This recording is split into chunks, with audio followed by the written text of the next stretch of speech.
본문은 죄인을 부르시는 하나님의 초대장입니다. 이사야 선지자는 하나님의 구속사역을 위해서 메시아가 오실 것을 선포한 뒤에 본문에서는 적극적으로 죄인된 이스라엘 백성들을 하나님의 구원으로 초대하고 있습니다. 특히 본문의 1절에서부터 7절까지에서 이사야는 하나님의 초대에 적극적으로 응하라고 권면하고 마지막으로 8절에서부터 13절까지 한 번 더 하나님의 구원의 확실성에 대해서 강조합니다. 이제 이 구원의 초청장을 묵상하면서 은혜를 나누도록 하겠습니다. 자, 그렇다면 구원의 복된 자리에 초대된 자는 어떤 축복을 누릴까요? 첫째, 영혼이 배부름을 얻게 됩니다. 1절, 2절 말씀입니다. 오호라 너희 모든 목마른 자들아 물로 나오라 돈 없는 자도 오라 너희는 와서 사 먹되 돈 없이 값 없이 와서 포도주와 젖을 사라 너희가 어찌하여 양식이 아닌 것을 위하여 은을 달아주며 배부르게 하지 못할 것을 위하여 수고하느냐 내게 듣고 들을지어다 그리하면 너희가 좋은 것을 먹을 것이며 너희 자신들이 기름진 것으로 즐거움을 얻으리라. 이 말씀을 언뜻 보면요, 이 축복은 물질적으로 보일 수도 있습니다. 그러나 실상은 영적인 축복을 의미하는 것입니다.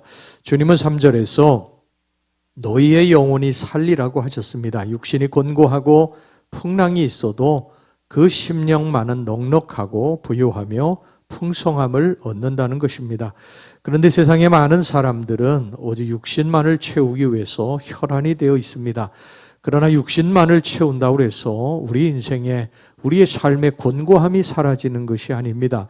세상의 명예나 권세, 물질, 육체적 즐거움이 잠깐은 우리에게 만족을 주고 풍성함을 주는 것처럼 보일지 몰라도 이런 것들은 들의 풀과 같이 아침 안개와 같이 잠깐 있다가 사라지는 것들입니다. 이런 세상적인 명예나 재물, 육체적 즐거움은 결코 그 심령이나 영혼을 부요하게 하지 못하고 영원한 만족을 주지 못합니다. 오직 주님의 말씀을 듣고 청종하며 그분 안에서만 사는 것이 우리 영혼을 만족해 하고 평안하게 하고 풍성하게 하는 비결인 줄로 믿습니다. 그래서 우리 주님은 세 차례에 걸쳐서 반복적으로 2절에 내게 듣고 들을지어다 이렇게 말씀을 하셨고요. 3절에 귀를 기울이라고 하셨고 또 3절에 내게로 나와 들으라고 하셨습니다. 이런 주님의 초대에 귀 기울이고 응답하는 것만이 우리의 살 길이며 우리의 영혼과 심령이 영원토록 즐거움과 만족을 얻을 수 있는 비결임을 기억하시기를 바랍니다. 그 다음에 두 번째, 영혼이 사죄의 은총을 입습니다. 주의 복음의 초대에 아멘으로 순종한 자들이 누릴 두 번째 축복은 뭐냐면 그 영혼이 죽음에서 구원받아서 살림을 얻는다는 것입니다. 7절 말씀, 악인은 그의 길을 불의한 자는 그의 생각을 버리고 여호와께로 돌아오라 그리하면 그가 긍휼히 여기시리라. 우리 하나님께로 돌아오라 그가 너그럽게 용서하시리라.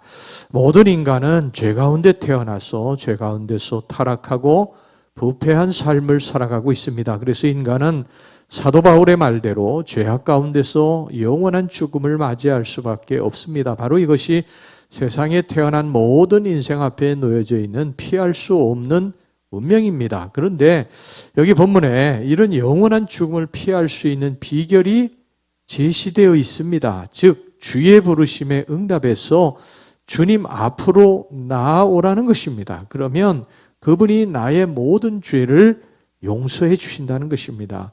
우리 모두는 너나 할 것 없이요 다 죄 가운데 출생했기 때문에 나이가 들어갈수록 나이를 먹을수록 쌓이는 것은 죄뿐입니다. 우리의 선한 행실 공로를 가지고는 죽어도 구원을 이룰 수가 없습니다. 오직 내 죄를 대신해서 십자가에서 피 흘리시고 죽으신 예수 그리스도, 즉 나의 죄값을 치르신 예수 그리스도 그분을 통해서 죄를 용서받는 것만이 영원한 죽음을 피하는 비결인 것입니다. 그 예수 그리스도가 우리를 초청하고 계십니다. 내게로 오라는 것입니다. 인생을 살면서 목마른 자 오라고 그러십니다. 돈 없는 자도 오라고 그러십니다. 지위가 낮은 자도 오라고 하십니다. 많이 배우지 못한 자도 오라고 하십니다. 와서 값없이 포도주와 젖을 사라고 하십니다. 조건이 없어요. 구원의 문이 모든 사람들에게 열려져 있습니다. 이 축복의 초청잔치에 와서 주님을 만나고 영원한 구원을 이루시기를 바랍니다. 그 다음에 세 번째, 영원히 기쁨과 평안을 얻습니다.